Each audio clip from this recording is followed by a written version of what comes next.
All right, welcome back to the New Equity Network Show. I'm Michael Yorba, your host, broadcasting to you live on 1160 AM KBCE's DFW's Business Authority, the Wall Street Business Network. I'm joined with Richard Bell, CEO of Scribner Natural Products, and we also have, I think we finally got him back on the line, David Dennis, Director of Operation of Scribner Natural Products. All right, Richard, thanks for coming back on the show, and Dennis, welcome to the show. Thank you. All right. When we were talking about the products, how you're different, you're not using chemicals on your animal feed, the soybean animal feed. You're using mechanical devices to actually separate it, mill it, and bring it to the market, which creates healthier food for all of us. And just to bring you back up to speed, Dennis, where we were talking about the types of customers that you have, people that grow either swine or beef or poultry.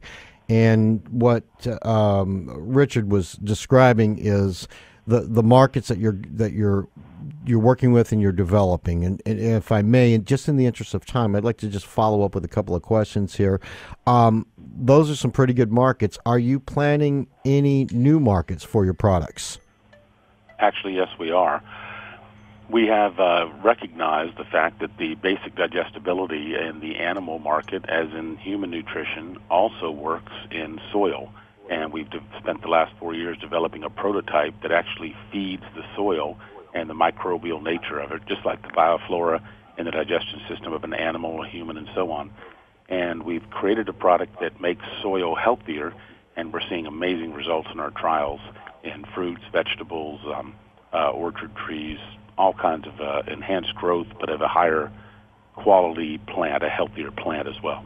Okay, so you're branching out beyond just animals. You're going into other forms of agriculture, into vegetables and fruits and nuts is what I'm getting from that. Exactly. Natural organic fertilizers that are all plant-based and significantly enhance the quality of the soil, which lets the plants have more ready access to the nutrients that are already in the soil. What are you noticing as the end results with this different form of feeding food that you're developing or have developed in regards to production rates, diseases, things of that nature? Well, in side-by-side testing, we're seeing 15 to 20% increases in animals. We're seeing 15, 20 and higher increases in plants. It's a matter of utilizing the microbes in our environment to enhance the availability of the nutrients that the animals and the plants demand. And as we all know, I mean, for instance, we have 18 essential amino acids in our meal. So if you're building protein, you need those. If you're our plant-based products, we're making it nutrition more available to the microbes, which are then eaten by earthworms, which then provide worm castings to help the plants grow better. All right, now the quality overall. It sounds exciting because everybody is really trying to get away from the GMOs that are out there. What about going into, say, soybean meal and soybean oil? Are you utilizing those byproducts off the soybean too? Well, the soybean, when it's crushed in our process, yields only two products, and that is our high-fat soybean meal and a raw, all-natural soybean oil. The products that we then derive or tweak with our different mechanical processes allow us to kind of tune in the type of amino acid profile, the level of fat, the level of protein in the actual meal product. And then the oil product is an unusual product because it has the same qualities as a refined soybean oil, and we're 99.5% pure versus a 99.9% pure. The difference is we don't take out what Mother Nature put in. We leave that lecithin and the choline and the vitamin K and the vitamin D. And what's naturally in the soybean oil itself and the soybeans are what we leave in the product, and therefore you're getting a better base nutrition. Now, let's talk, if we can, on this segment, the milestones that your company has achieved between the two of you, Richard and David, and where you're going next. What are you planning on doing with your company? Well, the milestones we've achieved so far is we've sold out our plant. When you've got a singular product that has two outputs, it's a matter of balancing the two. And we are actually sold out of our oil for the foreseeable future at our current capacity.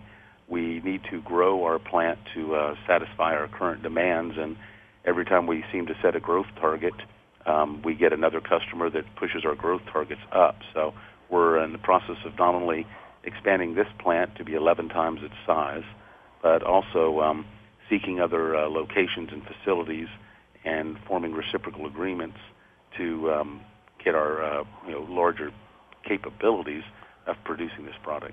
All right, so you're a private company. You're out there raising money in the marketplace, and you're going to be expanding the locations. And your product is sold out, so you're at capacity now. Are there other locations that you're looking at that you talk to us about? You're going to stay domestic? You're going to move international? Give us the landscape there. Everything here is domestic. We're based in the heartland of America. We're where the soybeans are grown. That's why we're in Scribner, Nebraska. Scribner, Scribner, Nebraska, just northwest of Omaha. That's a major soybean growing area with some of the richest soils in the world. We are looking at locations up in Iowa. We've got customers in South Dakota, Nebraska, Iowa, Kansas, Arkansas. So there's the main soybean growing areas of America are in the central U.S., and that's where we plan to stay. It's a rather dense product. We deliver a very high nutrient value per ton, and so the lower we can keep our shipping costs, the better it is for our customers. Well, a lot of people have based their the purchases of feed for plants and animals not just on the nutrient value that they're deriving in their end product, but also the cost. So you must have been able to find a nice blend to be able to make this cost effective for the farmers that are and ranchers that are buying your product, but also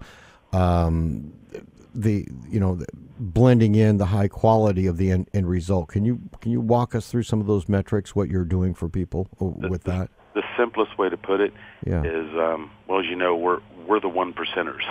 Okay. 99% of all the soybean meal made in this country is made in the solvent soybean method by Bunge and those guys. The product we make is that last 1%. And as a function of how we price ourselves, we just match what our competitors do. For the exact same price per pound of delivered amino acids and fats, our oils, we're the exact same price they are, and we save them money because we're giving them more in every truckload, so they need fewer truckloads. So they actually save on shipping because we deliver less water and more nutrients on a pound-per-pound basis, but we charge the exact same price pound per pound as our competitors. How much are you saving them? Well, that's a differential. The easiest way to say it is we're saving them about 12% over what they would be getting with a solvent meal. Mm-hmm. That's not quite accurate because we also have another angle to our product, and that is we have higher digestibility, which means less excreta, so they have less ammonia in cattle feedlots and so on. And it also means that every pound that we deliver is more of it goes into the animal, and that's why you see such a difference in our growth rates. Just looking at a laboratory result called KOH solubility, our competitors generally have a 75 to 80% solubility, and our lab results come back at 95 to 96% solubility. So they get that enhanced performance of getting more nutrition into their animal with our processing method. Wow, that's great news. Now, what for the people that are out there listening, we need to have a contact web address, a contact phone number, email address, so people can reach out to you because there is a lot of interest in this type of industry sector. We're trying to get away from all the toxins that we're putting into our body, and you're helping that happen. How does somebody reach out to you too? Well, it's a two-step process. We have an accredited investor website called ScribnerSoybean.com. And Scribner is spelled like the writer, the author of old, SCRIBNER, and then soybean, SOYBEAN.com. Now, it's a password-protected website, so then it's a matter of getting your password. So you would have to email info@ScribnerSoybean.com, and that's supposed to be set up later today to make sure we have the traffic for your show. But the info@ScribnerSoybean.com will allow us to send the questionnaire to assure that we're only dealing with accredited investors. Got it. All right. Richard Bell and David Dennis, I want to thank you both for coming on to the show. We'll talk to you again real soon. Thank you, Michael. Thank you. Thank you. All right. You've been listening to Michael Yorba on the New Equity Network Show, 1160 KVCE, DFW's Business Authority. We'll be right back.